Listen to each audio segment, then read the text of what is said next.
Ya, dan di mana keputusan Partai Demokrat untuk memecat sejumlah kader di berbagai level menuai perlawanan, upaya pelengseran Agus Murti Yudhoyono atau AHY dari kursi Ketua Umum lewat Kongres luar biasa pun akhirnya benar-benar terjadi. Mantan Panglima TNI Muldoko terpilih sebagai Ketua Umum Partai Demokrat versi KLB Medan. Lalu apakah ini atau kini Partai Demokrat terbelah menjadi dua? Kita sudah bersama dengan Sekretaris Majelis Tinggi Partai Demokrat Andi Malarangeng dan juga pengamat politik UIN Syarif Hidayatullah Hadi Praitno. Terima kasih Bang Andi dan juga Pak Hadi telah bergabung bersama kami dalam Prime Time. Ini kalau kita lihat terkait dengan kita tadi mendengarkan dari kontributor Berita Satu di Deli Serdang Sumatera Utara bahwa bentrokan sempat terjadi di sana antara penolak dan juga pendukung. Mungkin Bang Andi, Anda menanggapi hal ini, sikap dari Majelis Tinggi Partai Demokrat atas KLB yang digelar sebagai kader Partai Demokrat hingga akhirnya Muldoko terpilih sebagai Ketua Umum versi KLB, seperti apa? Pertama-tama ini memang sebenarnya sangat menyedihkan. Saya sekarang berada di Cikeas dan bersama Pak SBY dan beliau sedih. Kita semua sedih bahwa demokrasi kita akhirnya menjadi seperti ini, di mana kedaulatan partai diinjak-injak hanya karena nafsu kekuasaan dan permainan kekuasaan dan politik lama semacam ini. Ini mengulang lagi sejarah Orde Baru, di mana partai-partai diintervensi dengan kekuasaan dan uang, dan kemudian dilakukan penggusuran terhadap kepemimpinan yang sah. Makanya sejak awal kita bilang ini GPK, Gerakan Pengambil Alihan Kekuasaan, yang waktu awal-awal Pak Muldoko malu-malu bilang ngopi-ngopi, lalu menyangkal, ternyata semua itu bohong besar dan ternyata terbukti pada hari ini. Tetapi bagi kami ini adalah ya KLB abal-abal, dan karena itu sayangnya Pak Muldoko akhirnya menjadi ketum abal-abal dari sebuah gerombolan orang-orang yang jelas tidak memenuhi syarat untuk membuat KLB. Karena dalam anggaran dasar dan anggaran rumah tangga yang merupakan konstitusi Partai Demokrat, jelas untuk membuat KLB ada harus 2/3 DPD setuju, separuh DPC, dan kemudian juga tentu saja dengan persetujuan Ketua Majelis Tinggi.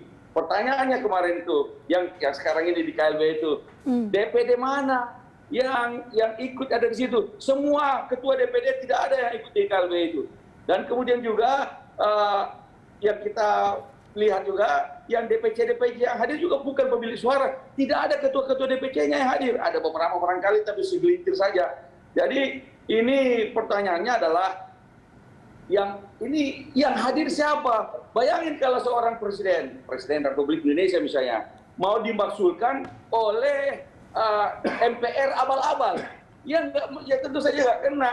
Cuma ya sayangnya nafsu kekuasaan Pak Muldoko sudah begitu kuat. Nampaknya mau maju jadi Pilpres 2024, cuma jalannya yang salah. Inilah KLB abal-abal dengan ketum abal-abal. Bang Andi, Demokrat sendiri atau Partai Demokrat sendiri apakah sudah memang melihat ada hal-hal yang aneh ataupun gerakan-gerakan aneh sebelumnya kah? Ya sudah kita lihat kan sejak awal ketika kemudian kita dapatkan laporan bahwa ada pertemuan-pertemuan sejumlah kader kami yang ditipu ke Jakarta dan kemudian bertemu dengan Pak Muldoko. Berbicara tentang KLB, ingin menggantikan, mendongkel kepemimpinan Ketum AHY yang sah. Lalu kemudian mereka kemudian dijanji uang dan sebagainya, iming-iming uang. Dan akhirnya kita lihat, walaupun Pak Muldoko menyangkal, terbuktikan apa yang sejak awal kita lakukan. Ketika Ketum AHY mengirim surat kepada Presiden Jokowi dan tidak dijawab, dan katanya ini urusan internal. Bagaimana urusan internal? Ini intervensi kekuasaan, elemen kekuasaan yang berada dalam lingkar presiden. Ini jelas itu. Karena itu ya ini mengulang lagi sejarah lama. Di Medan tahun 96 itu Ibu Megawati digusur oleh Suryadi yang di backup oleh pemerintah. Nah, nampaknya mau diulang lagi. Tapi kita tahu akhirnya adalah justru simpati rakyat kepada Ibu Megawati. Ini juga begini ini. Tapi bagi kami siap untuk menghadapi mereka yang abal-abal ini. Dan seluruh kader Demokrat di seluruh Indonesia DPD dan DPC yang sah, solid bersama Ketum AHY. Oke, baik. Sebelum masuk bagaimana akhirnya Demokrat menyikapi KLB abal-abal ini menurut Anda, Bang Adi? Saya beralih dulu ke Pak Hadi. Pak Hadi, Anda sendiri bagaimana melihat kondisi sekarang ini? Apakah sebenarnya konflik internal Demokrat ini bisa diselesaikan tanpa harus sebenarnya KLB ini berlangsung? Karena kita lihat sebelumnya juga sudah ada tanda-tanda seperti ini, bahkan Demokrat juga sempat memecat beberapa kadernya. Ya, oleh hari ini sudah resmi Demokrat itu terbelah, ada Demokrat versi AHY dan KLB yang mendapuk Muldoko sebagai ketua umum. Ini fakta politik yang ada hari ini yang kemudian jalan panjang akan terus terjadi soal konflik ataupun prahara yang terjadi di Demokrat ini. Sekarang klaim-klaimnya siapa yang kemudian abal-abal dan tidak abal-abal akan menjadi satu narasi yang terus diperjuangkan ke depan. Tentu sambil lalu akan ada langkah-langkah hukum sebenarnya yang pastinya akan dilakukan oleh kubu AHY untuk mendapatkan legitimasi politik sebenarnya sebagai partai yang paling sah, sebagai partai yang paling legitimate, yang kemudian untuk disahkan sebagai partai yang memang sebagai jalan panjang untuk berkontestasi depan. Itu pastinya yang akan dilakukan oleh Bang Andi Malarangeng dan kawan-kawan. Artinya KLB hari ini terjadi anggap sebagai tanda dan pembanggangan terhadap Demokrat tentu akan dilakukan perlakukan yang jauh lebih elegan melalui proses-proses hukum. Yang kedua, apakah islah? Kalau sudah terbelah begini agak susah islahnya. Pasti ada proses hukum yang kemudian dijadikan sebagai basis legitimasi. Kira-kira partai apa yang akan diakui nanti. Tapi di antara itu semua sebenarnya yang paling penting adalah bahwa KLB yang terjadi hari ini kan sebenarnya mengonfirmasi apa yang beberapa bulan ini disampaikan oleh Partai Demokrat, bahwa gerakan kudeta, pengambil-alihan partai secara paksa itu nyata adanya. Dulu waktu Bang Andi selalu ngomong tentang Partai Demokrat akan diambil alih, orang ngomong ini playing victim, ini sebagai pencitraan dan lain-lain. Nyatanya ada itu terbukti bahwa memang gerakan untuk mengambil alih kekuasaan ada. Yang kedua, terkait dengan sosok Ketua KSP. Dulu dikait-kaitkan orang yang berada di balik layar terkait dengan kisru kudeta dan KSP. Nyatanya hari ini juga ditetapkan. Ini sebenarnya mengkonfirmasi apa yang terjadi kegaduhan sejak awal Januari sampai sekarang.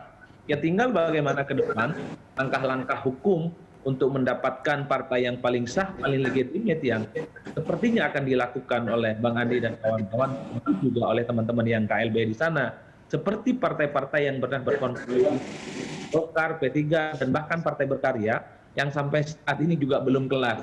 Ada yang menang, ada yang kalah, akan terjadi daur ulang soal siapa yang paling legitimate, mata hukum tentunya.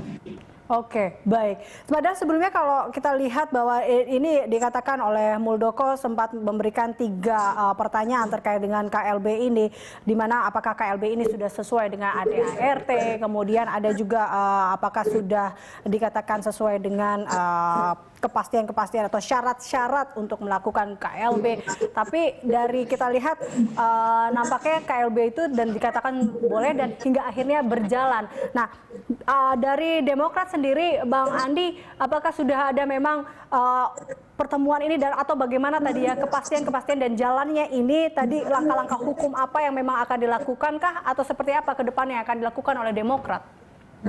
Sekarang teman-teman wartawan mestinya bisa melihat. Sekarang ambil aja daftar pengurus DPC dan DPD di seluruh Indonesia dari Partai Demokrat. Ketua-ketuanya siapa? Lalu tanya yang hadir itu siapa? Yang tadi mencalonkan Pak Muldoko katanya dari DPD ini, dari DPD ini, segala macam. Tanya siapa itu? Siapa orangnya? Pasti bukan ketua DPD, pasti bukan ketua DPC. Jadi itu jelas. Yang kedua, kita tahu mereka habis ini akan mencoba melobi-lobi, merayu-rayu Menkumham untuk disahkan kepengurusannya dan ADRT-nya. Sekarang ini yang sah adalah pengurus yang sudah di bawah pimpinan Ketum AHY dan ADRT-nya juga ada di situ dan sudah dicatat dan masuk dalam lembaran negara. Gampang dilihat syarat KLB. Syarat untuk menjalankan KLB 1, 2/3 DPD setuju. Ada nggak 2/3 DPD setuju? Orangnya jelas nggak? Kemudian separuh DPC, ada nggak orangnya? Jelas nggak orangnya? Jangan abal-abal. Lalu kemudian disetujui oleh Ketua Majelis Tinggi Partai Pak SBY. Kalau itu tidak ada ya pasti juga abal-abal.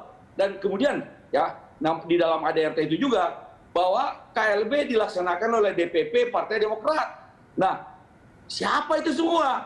Karena itu kalau kita bilang abal, nah tentu saja Kumham harus melihat ini semua. Kalau mereka datang mau minta pengesahan dan sebagainya, kalau itu tidak memenuhi syarat itu, maka ya pasti abal-abal dan harus ditolak. Pelajaran juga bagi Kumham adalah bahwa Partai Berkarya sempat disahkan oleh Kumham, tapi kemudian pengurus baru hasil KLB itu kami dimenangkan di PT UN oleh yang pengurus yang lama. Karena itu hati-hati bermain-main semacam ini. Mudah-mudahan tidak terjadi. Integritas Kumham mudah-mudahan tetap terjaga. Tapi yang jelas bahwa memang sejak awal sudah kami katakan ini ada elemen kekuasaan bermain. Yaitu Pak Muldoko sebagai KSP. KSP itu adalah jabatan politik. Jabatan politik lalu melakukan gerakan-gerakan politik. Ya bagaimana kita tahu ini adalah Pak Muldoko pribadi atau memang karena jabatannya? Dan hitam. Jadi intinya adalah bahwa kami akan siap menghadapinya, tetapi kami pertanyakan semacam itu, mudah-mudahan Kumham bisa melihatnya dengan saksama dan dengan bijak. Baik, saya kembali ke Pak Hadi. Pak Hadi, tanggapan Anda terkait dengan apa yang dikatakan Bang Adi. Benarkah adanya intervensi kekuasaan atau ada elemen kekuasaan yang di sini ingin bermain, jatuhnya mengobok-obok Partai Demokrat? Ya, kalau dugaan-dugaan publik pasti tidak bisa dilepaskan. Pasti ada unsur-unsur untuk mengaitkan unsur kekuasaan dalam konteks KLB ini. Karena biar bagaimanapun posisi Pak Muldoko sebagai KSP, orang yang berada di inner circle kekuasaan saat ini, yang hari-harinya berinteraksi dengan presiden, itu nggak mungkin dikait-kaitkan dengan istana. Kalau saya dari dulu prinsipnya siapapun yang menjadi pejabat negara itu tidak boleh cawe-cawe dalam urusan politik partisan partai berpartai semacam ini, karena dia adalah petugas negara, pembantu presiden yang mestinya fokus pada negara. Kalaupun toh misalnya Pak Muldoko tertarik dengan partai, saya kira perlu mengundurkan diri gitu ya, sebagai upaya untuk melakukan satu fokus gitu dengan kerja-kerja politiknya, atau dia memilih mengabdi kepada negara. Yang kedua, memang agak susah juga untuk dibuktikan bahwa negara, presiden bisa merestui Pak Muldoko misalnya dalam gerakan ini. Tidak ada bukti yang valid, tidak ada bukti yang sahih yang di atas kertas bisa membuktikan bahwa istana membuktikan bahwa terlibat dalam proses ini. Apalagi misalnya Pak Pratikno mengatakan urusan kudeta mengkudeta itu urusan pribadi Muldoko, yang tidak ada kaitannya dengan presiden, yang tidak ada kaitannya dengan istana. Kan begitu. Tapi sekali lagi, dua opini ini yang berkembang. Satu, ada yang menduga ini ada kaitannya dengan istana, karena posisi Pak Muldoko tidak bisa dilepaskan sebagai ketua KSP. Yang kedua, tidak ada bukti yang di atas kertas yang bisa dilihat bahwa gerakan ini memang direstui oleh negara. Ini tinggal bagaimana Bang Adi Malaranggeng ke depan kekuatan menjelaskan kepada publik bahwa gerakan ini memang ada intervensi. Tapi yang paling penting sebenarnya dari ini semua adalah bahwa Bang Andi dan teman-teman yang saat ini berada di kubunya AHY mesti hati-hati. Biasanya kalau sudah ada dualisme ini, ada saja upaya-upaya untuk mempeda mereka yang saat ini berada menjadi pengurus DPC, DPD Demokrat itu untuk dalam tanda kutip migrasi ke KLB Demokrat versi Muldoko nantinya. Itu kecenderungan. Ada dua kemungkinan. Ketimbang misalnya jaga gawang, mending lompat pagar. Kalau elit partai biasa seperti itu. Ini yang perlu dibaswadai untuk menjaga soliditas Bang Andi dan kawan-kawan. Oke, Bang Andi, apa yang mungkin diwaspadai atau mungkin bagaimana upaya dari tim Bang Andi dan kawan-kawan untuk menanggapi hal ini? Tentunya tadi ya mewaspadai. Adakah persiapan memang yang dilakukan? Tadi Anda katakan bahwa kami siap untuk paling tidak menyelesaikan terkait dengan KLB abal-abal ini atau hasil KLB abal-abal ini.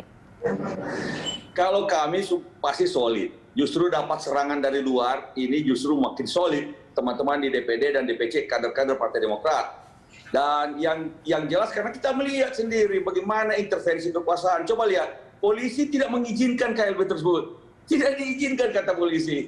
Tapi tidak dibubarkan, dibiarkan. Kita lihat ketika kader-kader Partai Demokrat ingin memprotes adanya KLB tersebut di Sibolangit itu, malah seakan-akan dibentengi. Inilah justru rakyat melihat. Rakyat melihat bahwa beginilah perilaku kekuasaan lama kemudian diulang kembali dalam era reformasi ini dan ingin menggusur kepemimpinan saya dari partai orang lain, bayangin. Apalagi partai, pastilah kalau Pak Muldoko yang jadi ketua umum, pasti arah politik Partai Demokrat kemana? Ya pasti mendukung pemerintah. Kami berada di luar pemerintahan, justru ini bagian dari check and balance dalam demokrasi. Tapi ini pun masih diganggu pula. Yang jelas akan kami hadapi, karena ini adalah abal-abal semuanya, dan kami solid bersama-sama seluruh kader Partai Demokrat di seluruh Indonesia, satu garis dengan Ketum AHY dan Ketua MTP yaitu Pak SBY. Baik, berarti akan ada langkah-langkah hukum kah yang akan dilakukan atau apa yang akan dilakukan oleh AHY? Ya, kita lihat aja, kan mereka katanya mau mendaftar ke Kumham barangkali, dan kemudian segala macam. Apa ya Kumham akan menerimanya dan sebagainya. Dan kalau diterima, maka kami tentu akan mengambil langkah hukum. Itu saja. Nah, kita lihat aja.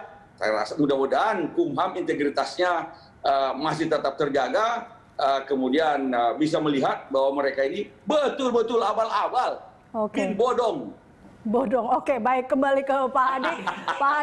Pak Ade ini jadi apa yang harus dilakukan atau mungkin yang diwaspadai? Apa yang harus diwaspadai oleh AHY ke depannya seperti apa, dan mungkin bagaimana juga terkait dengan ya tadi mungkin kalau image terkait dengan intervensi kekuasaan, apa yang memang harus dibersihkan di sini? Adakah yang harus dirapikan oleh pemerintah terkait dengan hal ini?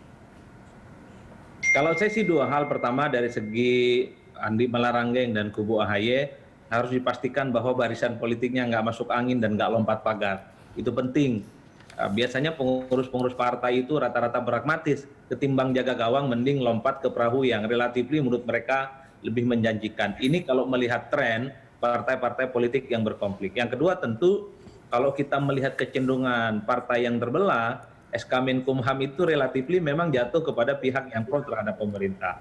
Dulu waktu zaman P3, waktu zaman Golkar, bahkan terbaru misalnya soal berkarya, ya masih sampai sekarang masih imbang, tapi kan putusan pertama kalinya kan menang ke kubu yang pro terhadap pemerintah. Dua hal ini tentu menjadi satu trigger yang mesti diwaspadai sebagai upaya dalam tanda kutip jalan panjang merebut kembali Partai Demokrat yang dimiliki legitimasinya ya, yang dimiliki oleh AHY dan Bang Andi dan serta kawan-kawan.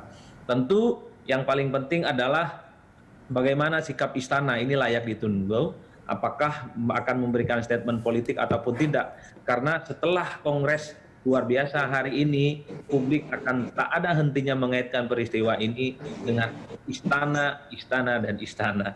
Tidak bisa lagi istana bilang itu persoalan pribadi Muldoko, karena posisinya saat ini sebagai KSP, orang tahu interaksinya dengan Presiden pasti sering gitu ya. Karenanya untuk mengamputasi spekulasi publik yang liar, mesti ada statement resmi bahwa istana tidak terlibat sama sekali dalam persoalan baku hantam, prahara, kudeta ataupun KLDB Partai Demokrat hari ini. Ini sebenarnya untuk menegakkan bagaimana demokrasi, bagaimana pemerintah tidak ikut campur dalam persoalan partai politik tertentu di negara ini. Sekali lagi supaya indeks demokrasi kita tetap terjaga, solid dan bagus, tidak nyungsep dan terjun ke bawah yang sudah mencapai lampu kuning ini. Oke, baik. Tentunya kita harapkan demokrasi tidak akan terguncang dengan adanya hal-hal ini ya. Kita tunggu sikap dari Bang Andi, AHY dan tim, dan kemudian dari Istana, kemudian akan seperti apa beragapi ke depannya. Terima kasih Andi Malarangeng dan juga terima kasih Hadi Priyatno, politikus, termasuk kami pengamat politik UIN Syarif Hidayatullah, Hadi Prayitno dan juga Andi Malarangeng yang merupakan Sekretaris Majelis Tinggi Partai Demokrat.